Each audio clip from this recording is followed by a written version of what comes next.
We're now going into our holiday batch officially. For Americans, it's Thanksgiving time, which means time for week 12 of the NFL season. Every single team is going to be playing, nobody's on bye, so there is really no need to stay on this for too long. Let's get started. Tradition always holds strong. What is also tradition is the Lions hosting a Thanksgiving game. They'll be hosting the Green Bay Packers for this one. And once again, Lions fans have been waiting for this for a long time. The Packers are finally struggling, which means it's time for the Lions to finally get a win on Thanksgiving for the first time since 2016, something along those lines. And what a fitting way to win against a division rival. Are we seriously still having to see the Cowboys on national TV even on Thanksgiving? Screw you, Jerry. But one thing that's gonna remain consistent is that at least the Cowboys get an easy opponent to beat up on, as they're going to beat Washington single-handedly. It wouldn't be Thanksgiving or a Thursday without Thursday Night Football. And we have the 49ers and the Seahawks. Another full NFC matchup week. So, how is this going to go?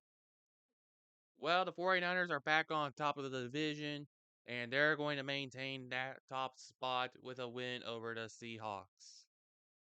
Happy Thanksgiving! And a first for the NFL, we're going to have a Black Friday game. It's the Dolphins and the Jets. They could pick a better matchup to go with, and you probably can't see the record because I forgot to fix it in time. But they are 4-6, just so we're clear. Or I'm sure I can get that fixed up later down the line. That's just how we have to grow. And to be frank, when you are benched, you know you're done. And that's the case for Zach Wilson. So now there is no hope for the Jets to make the playoffs. The Dolphins win easily, and I think Robert Saleh might be out of the job soon. At last, the Sunday games, the Saints and the Falcons. Yeah, what do you expect? This is an NFC South matchup. You know how garbage of a division that is? Is yet we are still going to be subject to stuff like this. It's too old versus too idiotic. That's all this game is going to be. And that's why this game's going to be my tie of the week.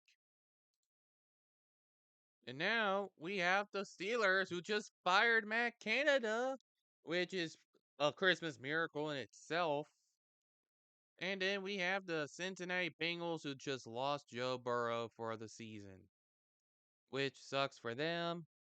But at the end, the Steelers are going to likely end up on top despite the interim stuff and how they're handling but at the same time, that's just what she wrote. Both teams need a win. The Steelers are going to be the team that gets it. Oh, hey, look, it's a rematch of week 3 and a battle for the top spot in the AFC South. The Texans have been the biggest surprise of the division, as they have been able to keep competitive. So it's between these two on who wins the division because of CJ Stroud and D'Amico Ryan and all that stuff. And I think the Texans get the job done at home to take the lead. They'll expect these two teams to still fight back and forth, even after this game. Oh, look! It's the Buccaneers going up against the Colts. Am I supposed to be surprised about the matchup here? At least with the Colts, you actually know what to expect. Buccaneers just suck. Oh, seriously, everybody in the NFC South sucks. And the Colts are at least trying. to do stuff, which is more than I can say about a lot of other teams.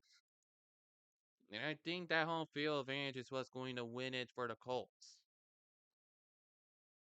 Who's ready for some action? We have ourselves a tank bowl.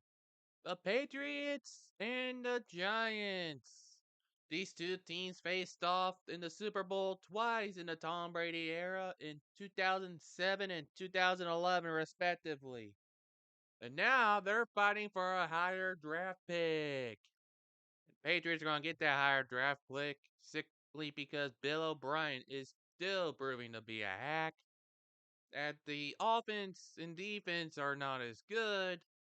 And the Giants have been known for doing stuff like this for a while. Giants, once again, reinforce the fact that the Patriots suck and win the game. No, I'm actually just joking. I have this game as a tie. Yes, that's right. We have two ties this week. Neither team deserves to win this one, and this is going to be reflected in the final score, as they're going to tie at 17 apiece. Oh, look, the Titans have a reverse logo. That's because they're at home against the Carolina Panthers, and we need to make sure it doesn't blend into the number. Normally, I would put like the South versus South. But this is a tank bowl. Nobody cares. Panthers are a few losses away from playoff elimination, as expected of them. And the Titans are trying to do this thing called rebuild on the fly, which has been backfiring so far as they're actually tanking. That said, though, I think the Titans are going to win this one simply because they're not the Panthers.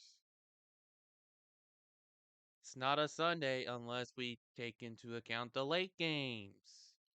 The Cardinals are also a few losses away from being eliminated, and the Rams are still trying to fight themselves into the hunt. That said, though, I'm not sure how this one could actually go.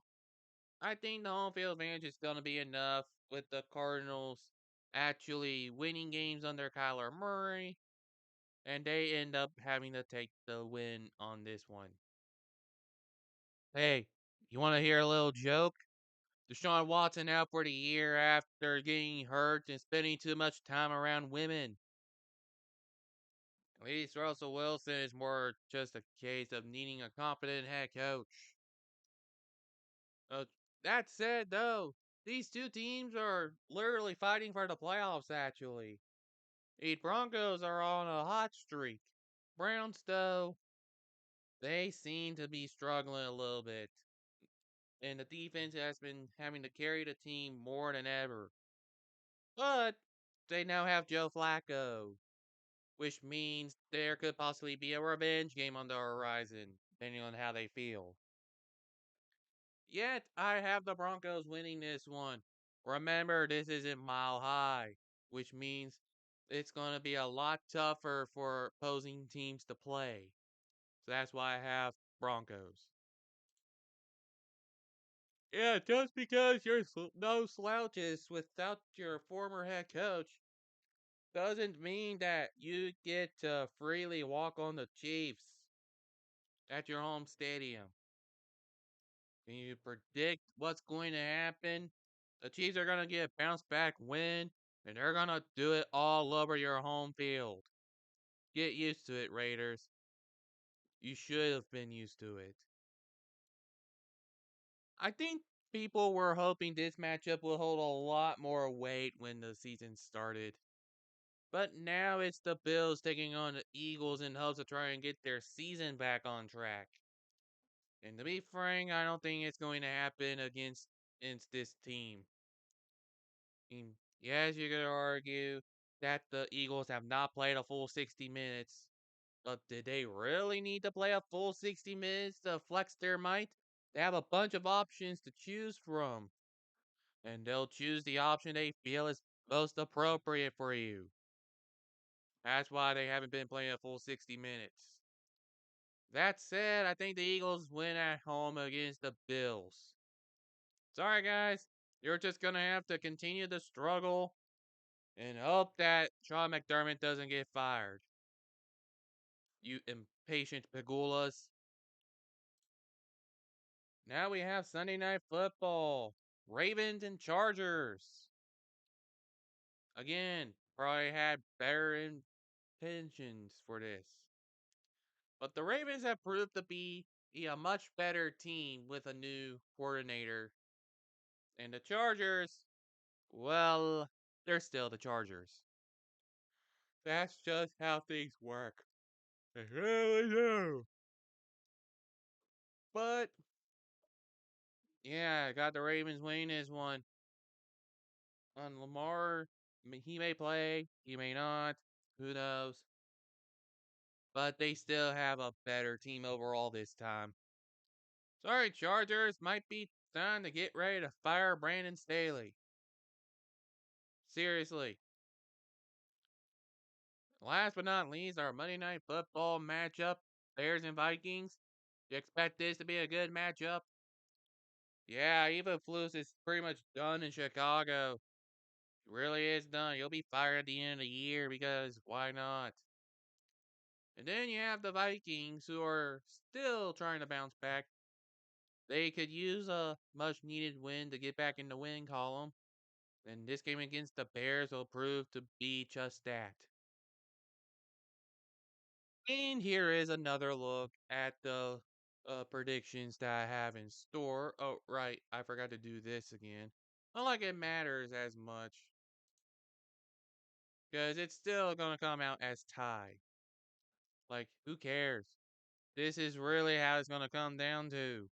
Just deal with it. Deal with it and go on home. That's all I can say. It's pretty much how things tend to go. Oh, without how things used to be. Well, thank you all so much for tuning in to this edition. And I'm sure there's going to be more like this in the future, but who knows how things are going to go. But then again, I'll probably still keep going anyway. But until next time, travel safely.